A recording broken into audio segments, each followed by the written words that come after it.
कई बार हम किसी चीज़ को अपने जीवन में लाने के लिए जद्दोजहद करते हैं। उसे पाने की लालसा हमें बेचैन कर देती है। हम सपने देखते हैं, योजना बनाते हैं और प्रयास करते हैं, लेकिन फिर भी हम जो चाहते हैं वो हमें नहीं मिलता। यह सोचने वाला विषय है कि क्या सचमुच कुछ चाहने से हमें वो मिलता है जो हम चाहते हैं। इस उलझन का एक अनोखा पहलू यह है कि कभी कभी जब हम किसी चीज़ के लिए कोशिश करना बंद कर देते हैं तो वही चीज़ अचानक हमारी ज़िंदगी में आ जाती है। जैसे ही हम अपनी इच्छाओं से मुक्त होकर अपनी जीवन शैली में बदलाव लाते हैं, हम देखते हैं कि चीज़ें अपने आप ठीक होने लगती हैं। यह वह क्षण होता है जब हम अपनी उम्मीदों और इच्छाओं को छोड़कर केवल क्षण में जीते हैं। इस धारणा का एक गहरा अर्थ है कि हमारी इच्छाएं कभी कभी बाधाएं बन सकती हैं।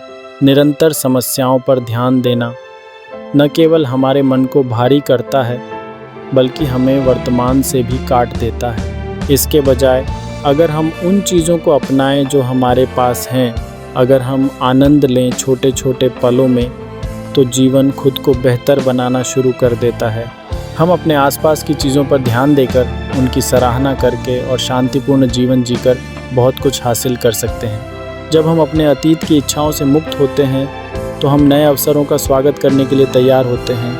हमें यह समझना चाहिए कि जो चीज़ हमारे लिए सबसे अच्छी है वो हमें बिना किसी प्रयास के मिल सकती है।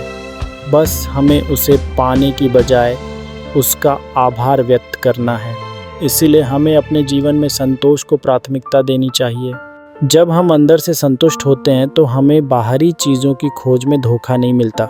संतोष अर्जित करने से हमारे मन की स्थिरता में वृद्धि होती है और इससे हमें खुलकर जीने की स्वतंत्रता मिलती है।